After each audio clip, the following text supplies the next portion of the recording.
Back again for another video, this time fantasy focus, covering key stats ahead of game week 6.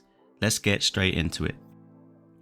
First we're going goal involvement odds, and Haaland is top of the list with 1.42 expected goal involvement per 90, and he's returned in his last 3, scoring 4.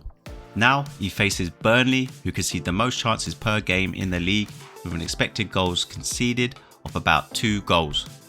He's got a 75% chance of scoring or assisting in this game, but to be fair, you could back any City attacker this week, no offense Burnley fans, and they'd have a good chance of returning.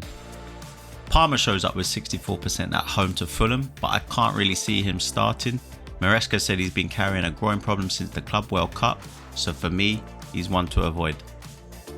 Richarlison is 4th on the list with 64%, though there's still that doubt about whether he actually starts after being dropped in game week 4, though he could be worth the risk against Wolves. They just shipped 3 at home to newly promoted Leeds. If you want to be safer, maybe Kudos feels like the less riskier play. At 58%, he's got a chance of scoring or assisting. As a differential, Foden is second behind Haaland with 64%, and with just 3.4% ownership, he's very tempting, and I'm considering him for my wildcard. If you don't have Haaland this week, it's probably a hide behind the sofa weekend, or just make plans to be out. I'm just really gutted I couldn't triple captain him. Now we're talking transfers in, and no surprises again that Haaland's top of the list. He's been transferred in over 650,000 times.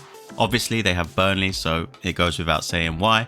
Many people are moving from Salah to Haaland in this game week, with many wildcards being activated. Semenyo and Senesi are both up there too. I've actually both brought them in myself, but knowing my luck, that's probably where their price rises stop. They've both been brought in by 370,000 managers. Donnarumma was one I was considering before his price rise, although he still feels like real value, especially with City looking much stronger defensively. With the return of Rodri and Gvardiol, it's only made them stronger, and they seem very difficult to break down.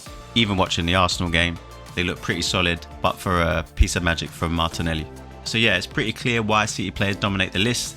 The fixtures are kind. They've got Burnley at home, Brentford away, and Everton at home in the next 3.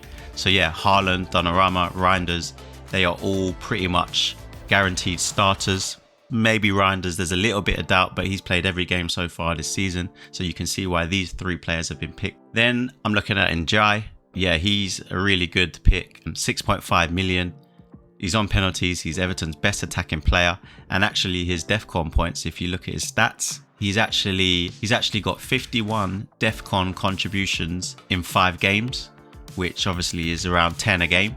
He's only got those extra 2 points in 2 of the games, but he's of course been very close, so it's beneficial to have that. And he's a winger as well, so pretty amazing. He must be doing a lot of work for the team. The one I'm not sure about is Gravenberch. Yeah, I know he's scored a couple of goals recently. However, he's predominantly a defensive midfielder, just keeps it tidy, knocks the ball around. He doesn't usually get many goals. I can't see this form continuing, and he doesn't even get many defensive contributions. So yeah, I'm not sure on that one, but so far he's proven me wrong, but will it continue? It remains to be seen. Moving on to transfers out, and Sanchez is the most transferred player out. He had that nightmare against United, getting himself sent off. The funny thing is, even up with the early shower, he still racked up minus points for conceding, which is very harsh, but those are the rules of FPL. He's been transferred out by over 330,000 managers.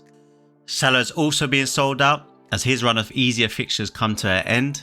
What's interesting is that even while out of form, he only blanked once in the last 5 games. And with that Champions League display, he posted an expected goal involvement of 1.87. Maybe he's just turned the corner. He's been transferred out by over 319,000 managers.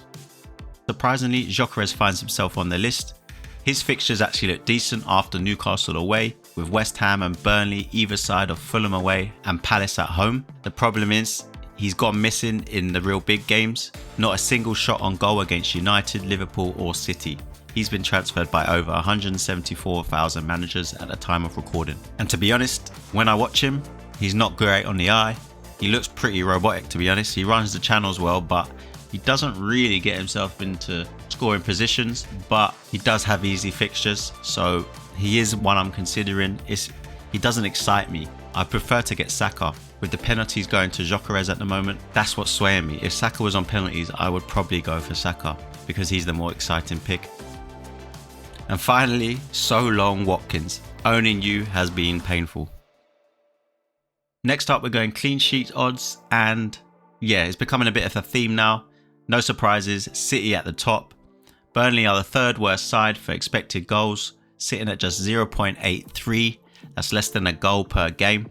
City themselves have an expected goals conceded of 1.3, so just over a goal a game, which means it's not exactly a guarantee that they'll shut out Burnley, but they have a 48% chance according to the bookies. Spurs are up next against Wolves at home. Wolves come in with an expected goals scored of 0.88, making them the fourth worst attack, just behind Burnley. Spurs have a 44% chance of keeping a clean sheet. Liverpool sit at a 37% chance of a clean sheet, but as a Palace fan, I've got to say, with our new attacking options, we haven't clicked yet. Pino got injured against West Ham, so if he's not playing, we're going to be an attacker down, which probably means someone like Devaney is going to come in, and Sarge just come back from injury. So to be honest, I can't see where the attacking threat's going to come from. Yes, we've got Mateta, but he needs runners either side of him, so I'm not sure. I think 30% is pretty low for Liverpool. I'm expecting them to be solid against us, but Palace are at home, so that does benefit us, but I'm not sure. If Pino's out, I definitely think Liverpool have a real good chance of keeping a clean sheet. But the real surprise for me is Bournemouth. They're up against a Leeds side who are second worst for goals scored, only ahead of Villa, who have managed 1 goal in 5. Bournemouth have kept 3 out of 5 clean sheets so far this season, so Senesi for me is a great pick for this game week.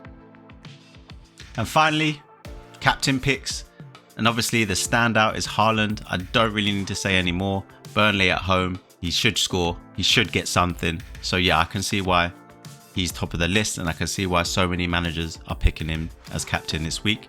But if you do want a differential, Semenyo could be an interesting shout. Yeah, he's fairly well owned, but with Haaland against Burnley, he's going to be picked the most as captain.